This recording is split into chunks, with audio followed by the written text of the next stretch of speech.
నమస్కారం అండి. అందరికీ నమస్కారం. వెలిదెల్ల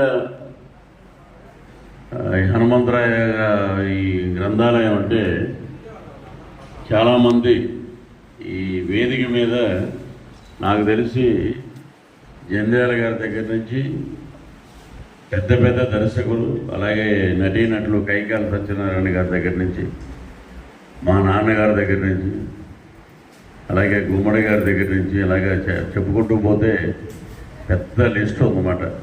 ఇక్కడ ఉన్నటువంటి ఈ స్థానం చాలా పవిత్రమైంది.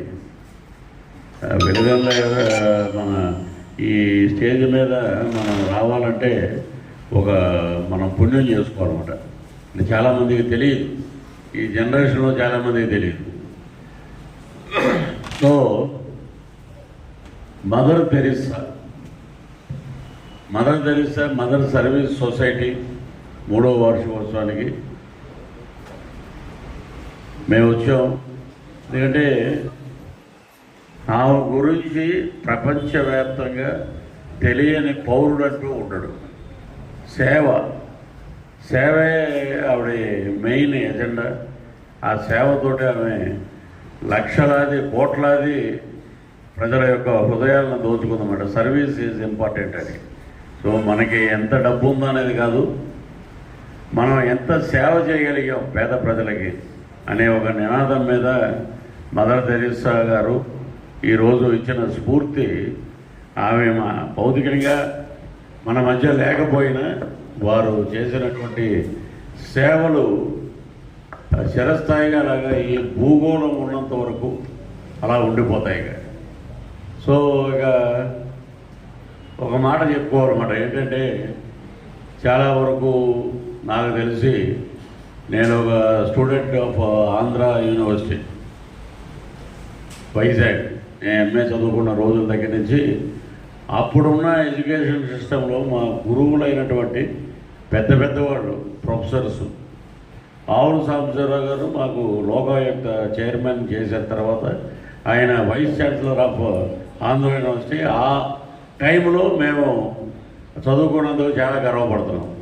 ఒకటే ఉండేది అప్పుడు నాకు, అందరూ ఒకటే, సర్వమానవ సౌభ్రాతృత్వం అంటారు, అందరూ ఒకటే. అంబేద్కర్ గారి రాజ్యాంగం మనకి పెట్టింది ఏంటి? Those who are financially poor, those who are వెనకాల ఇక స్తోమత లేకుండా ఉన్నటువంటి ప్రజలు, వాళ్ళలో ప్రతిభా పాఠవాళ్ళు మామూలుగా ఉన్నవాడి కంటే ఎక్కువ ఉంటాయి, బాగా చదువుకుంటారు.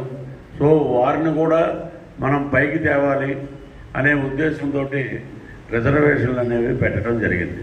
అదేదో వారికి రిజర్వేషన్లు వస్తున్నాయి అనుకోవటం చాలా తప్పు. ఇది పొలిటికల్లో పడిపోయి మొత్తం నాశనం అయిపోయింది. వ్యవస్థ అంతా కుళ్ళిపోయింది మొత్తం.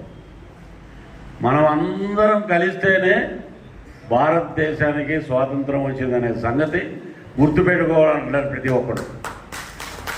మేము చదువుకున్న రోజుల్లో ఎక్కడా ఇవి లేవు. ఎందుకంటే మీకు మరి ఆయన తెలిసి పెట్టాడు, తెలియకుండా పెట్టాడు. మోహన్ బాబు గారు యూనివర్సిటీలో there is a no caste కాలం. క్యాస్ట్ అనేది అసలు ఉండదు, కులం కూడు పెట్టదు. కులం అనేది ఏదో పెట్టుకోవాలి మైండ్లో, వాడరా అని లోపల ఉండాలి. అంతేగాని ఒకరిని కించపరిచే, ఒకరిని వ్యక్తిగత స్వేచ్ఛ హరించే హక్కు మనకి లేదు. మనకి మహానుభావుడు చెప్పింది ఏంటంటే, ఇప్పుడు మదర్ తెరిసా గారు కూడా చెప్పింది, వీళ్ళు చక్కగా మదర్ తెరిసా సొసైటీ అని పెట్టారు. నిజంగా చాలా హ్యాట్స్ అప్ టు కమిటీ వాళ్ళందరికీ.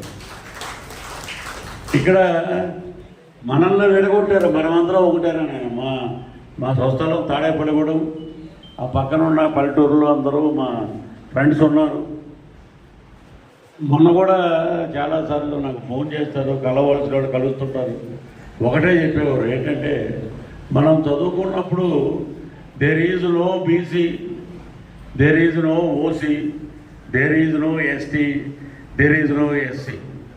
అందరం కలిసే భోజనం చేసేవాళ్ళం ఒకే చోట. ఈ రాజకీయ నాయకుడు వచ్చాక ఇవన్నీ వర్గ విభేదాలు అయిపోయి కులాలని విడగొట్టేసి రాజకీయ పబ్బుని జరుపుకుంటున్నారు అన్నమాట. అందరం కలిసి ఉంటేనే ఏదైనా సాధిస్తాం. అందరూ ఓట్లు వేస్తేనే అభివృద్ధి జరుగుద్ది. అందరూ ఓట్లు వేస్తేనే ఎమ్మెల్యే ఎంపీలు అవుతారు. ఇది చాలామందికి తెలియదు, తెలుసుకోవటం కూడా అనవసరం. ఎందుకంటే ఒక ప్రజల్లో ఇప్పుడున్నటువంటి యూత్లో రెవల్యూషన్ థాట్స్ చాలా గట్టిగా ఉన్నాయి. సో వాళ్ళకి ఏదైనా అన్యాయం జరిగితే మనలాగా సర్లే ఫోన్లే ఆడే తెలుసుకుంటాడు.